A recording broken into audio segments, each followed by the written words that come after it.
catching up with Superman. I was at the comic shop and they had a dollar bin that I dug through, and it included some newer DC titles. And I haven't picked up Superman in a while. In fact, I was picking up the title, but with the price increase to $5 an issue, I dropped it.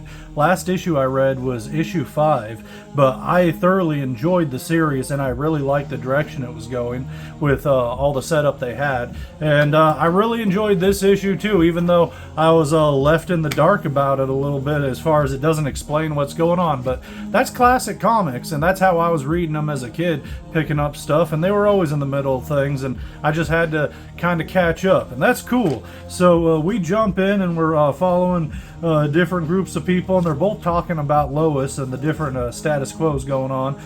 You know, Perry White's now the mayor, and Lois is running the Daily Planet, so that's real funny. But also Lois is Superwoman now, and I recall a little bit of that maybe happening before, or at least seeing some stuff about it, but I don't remember how she got the whole Superwoman powers. Like, how did Clark bestow that onto her? I don't remember that. Comment in the video tell me if you actually know about that. But we'll see later in the issue, we also see the Lana Lane version of Superwoman that I remember being introduced in like the Rebirth era, that was kind of carried over from the New 52 stuff. So continuity is just kind of big shoulder shrug. I don't know what's going on, but I'm having fun. Like this here mentions the Hunter Prey miniseries from the 90s. So like, that's cool. You know, so we're getting references and all sorts of stuff, and yeah, continuity, whatever, I don't know, I'm just having fun with it. But it's a good story, and I guess Lex Luthor's lost his memories, so I never got to see what happened with that whole storyline, him picking up on like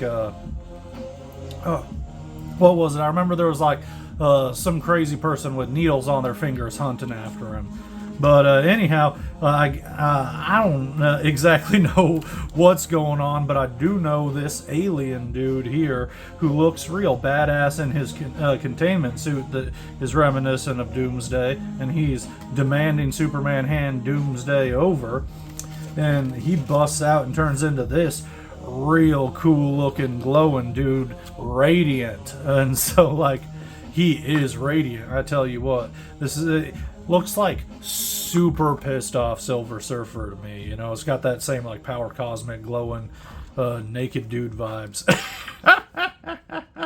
But this issue had tons of action, and yeah, here we have Lex Luthor, who I guess lost his memory and now he's grown out a beard. Looking good, Lex. That's the look I'd be rocking. I really like these new suit redesigns that they did for a lot of the Super Family characters. I think Supergirl's looks fantastic. That's a great look if you're not going to go with a cape. But you know, I'm a 90s kid, so like I think the pinnacle of costumes is Ben Reilly's Scarlet Spider. You know, just with that ripped sweatshirt. So who don't hold my taste to high regards. And that's not true. I actually like that Spider-Man redesign that he got best, but Ben Reilly's Spider-Man suit is the best Spider-Man costume there has been, and I will die on that hill. Although I will say, when Mayday got it, she rocked it well, and she rocked it long enough. I can easily see somebody saying that's her costume and rolling with that too. But whether it's May or her uncle, Ben's Spidey suit was sick. And that was Dan Jargens who designed that, I believe, who is my like pinnacle Superman dude. So how about that? Just all sorts of connections. But I just want to linger on this page, and that is why I'm just jabber-jawing. This page is so much fun, and just the shock of a Superman Doomsday team-up. And I tell you, this story is wild, but they're trying to keep this guy from getting a hold of Doomsday. And I don't know exactly what's happening here, because we don't find out what happens, but it looks like Jimmy Olsen just got blasted by this dude. And this is something I really like, a fun status quo change, switch up, just dynamic of Jimmy Olsen's been hooking up with Banshee there. That's just funny to me. I remember that was still developing in the series right when I dropped off of it.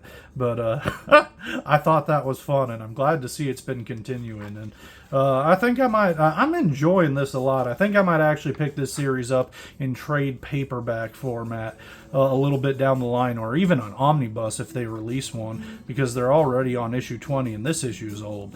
Because this is good quality Superman writing, and it's just like a whole lot of action, stories driven forward, there's subplots, things are seeded, there's characters going on, but like, yeah, it just delivers. I'm feeling it anyhow.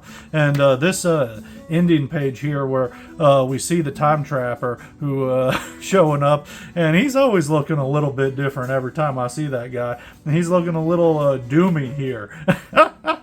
So that's fun. We got this Zatanna preview back here as well, and I didn't love it, but artwork looks really cool. It didn't really grab me. I was like, all right, I guess. And I guess we got the Black Power team. I don't know. Seems kind of racist to me. Like, let's see you advertise a team that exclusively all white and market it as that's just gross. It's a little bit gross doing it for all black teams. All gross doing it for an all Asian team. I thought that was tasteless when Marvel did that with the all Asian team. I was like, really? But yeah, they did that too. I remember with the black stuff in Marvel. I remember they did that. What was that called? I don't remember it, but I remember it came out like in 2012 or 13. I don't know. It was stupid, but that's dumb. We should all be on the same team, not segregate. That's where I stand. I think that's pretty reasonable. I think that's a stance Superman would stand by too. This was a fun book. I'm glad I picked it up, and for $1, it was a great way to sample what's going on currently-ish. Man, if this book was cheaper, why'd they have to raise the price on these books? When they launched the book and it was that much more, it's just like, it's unpalatable. I can understand it for some of the more smaller publishers, but DC don't need to be doing that. Especially with the size of book we got here. I could at least understand it if they stuffed some like good backups in there and the book was a good 12 or 20 pages thicker. Yeah, then I would feel good about spending $5 or $6 on it. But as it is, I won't. $5. It's just rough for me. I have a limited budget per month for what I'm going to spend on comics. But I hope this was entertaining for you and a little bit informative if you're wanting to check out what's just currently going on. And we'll catch you next time for more rambling about comic books.